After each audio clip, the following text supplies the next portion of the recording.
I told Betsy a long time ago that that was my favorite song, and I can't begin to tell you how good it felt to hear it this morning.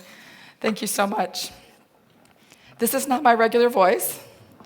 I've borrowed one from a frog I ran into this morning. I was out in the cold for the Easter egg hunt yesterday. This is what the cold likes to do to my vocal cords. And so I welcome you. I welcome you to worship on this Palm Sunday. I am Pastor Susie Hutchison, and I extend the welcome that Dennis offered to everybody earlier today. Easter joy is on the horizon. But like so many other joyful experiences, there's a lot of hard things to go through before we get to that joy. The church faces this challenge every year during Holy Week. We have this Palm Sunday celebration of Jesus' arrival into Jerusalem. Then next Sunday, we all shout, "Up from the grave he arose." You see, when we limit our Christian formation to Sunday mornings, we miss so much of Jesus' journey. And that's why we offer these weekday services on Thursday and Friday evening this week. Both are at 7:30. We hope that if you're going to attend those, that it will give you a taste of that difficult road that Jesus walked. Because when we allow ourselves to be immersed in the difficulties of that journey, the richness of the joy is all the deeper. Now, those among us who have the joy of grown children, we had to go through the terrible twos and the threatening threes and the trying teens before we arrived at the joy of watching them live their lives fully. Those among us who have the joy of a 5-year chip from AA or NA had to go through the DTs and the doubts and a whole lot of desperate moments before they arrived at the joy. And those who have rung the bell in the hallway of an oncology ward, you have had to go through the fear and the pharmaceuticals and even brutal fighting to understand the joy of that bell, because you see, it's a lovely adult. It's a metal coin, and it's a ring of a bell down a hallway. You only really know the meaning if you've gone through the journey to get there. Today begins a journey of descent for Jesus. It begins on the Mount of Olives, which you can see there, and it winds through Good Friday. If you've been on a Holy Land trip, you know that Mount of Olives. It's a large hill outside the city walls of Jerusalem. And from this spot, you can look down onto the city and see the sprawling cemetery just outside the walls. You can see the site of the temple. You can see the narrow roadways and the squares of the metropolis. Of course, in Jesus' day, the infamous gold-domed mosque is where the Jewish temple would have been. And all those tall contemporary buildings in the background, they weren't there.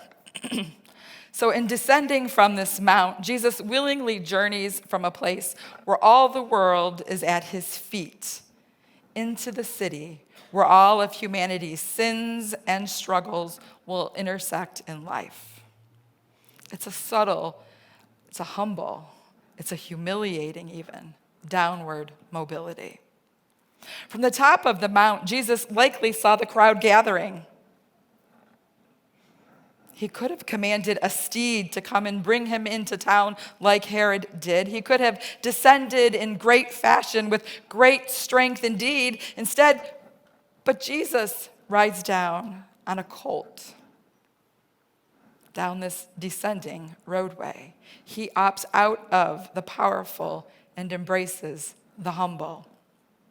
He enters into the city. His entry into the city is designed to tell the people who have gathered there that he is one of them. He is with them. He is among them. And in response, they wave the palm branches.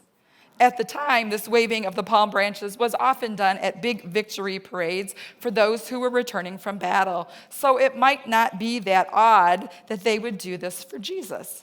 You see, they thought that Jesus had come to overthrow the reign of the Roman Empire. So his descent into Jerusalem, as pilgrims from around the world were entering into Jerusalem in preparation for Passover, it looks an awful lot like their salvation from the Roman Empire is arriving. In addition, the fronds of the palm were also used for a Jewish holiday called Sukkot. This is a time of thanksgiving for all the provisions that God had given the Israelites in their desert journey with Moses. During Sukkot, Jewish people build a booth. It's also sometimes called the Festival of Booths. They build like this booth or a temporary shelter, and for 7 days they pray there, and some families eat there, and some families even sleep there. You can sometimes see these shelters in the yards or on the patios of devout Jewish families even today. In victory, in thanksgiving, and in prayer, the people gathered, and they waved palms as Jesus enters Jerusalem. Wave your palms. They wave palms as Jesus enters into Jerusalem. Thank you. They cheer in anticipation of his triumph. They cheer. What do they say? It should be up here. All right, never mind. They cheer and they say, "Blessings on the King who comes in the name of the Lord. Peace in heaven and glory in the highest heavens." But that cheer was dangerous for Jesus.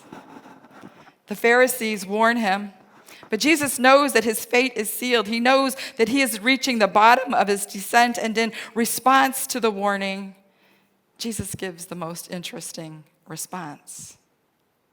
"I tell you, if these people were silent, the stones would shout."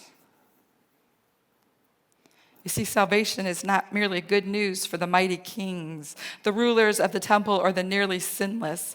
Salvation is good news for average people with average problems. Salvation is good news for the lepers and the bleeding and the demon-possessed, for those whose sins are unspeakable,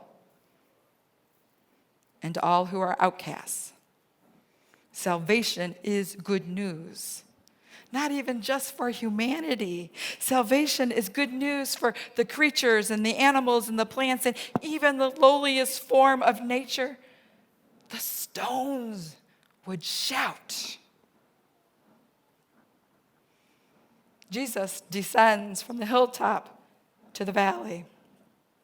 Jesus descends from his place among the kings to his place among the enslaved. Jesus descends from his place among the priests to his place among the sinners. Jesus descends from heaven to earth and even to the grave. See, Jesus does not reject us when we cast blame on God for the failings of this world. Jesus doesn't even flinch when we lament the death of our beloveds. Jesus does not turn away when we awaken from the stupor of excess spending, drinking, eating, controlling whatever your excesses may be. Jesus does not betray us when we betray him. And Jesus does not deny us when we deny him. We cannot hit a bottom too low for Jesus to travel with us. Wherever we find ourselves today, whether it's near the top of that mount with the world at our feet or huddled at some rocky bottom, Jesus knows our pain and is with us. You see, it's a journey he's taken. It's a journey that he takes over and over again with us. Thanks be to God.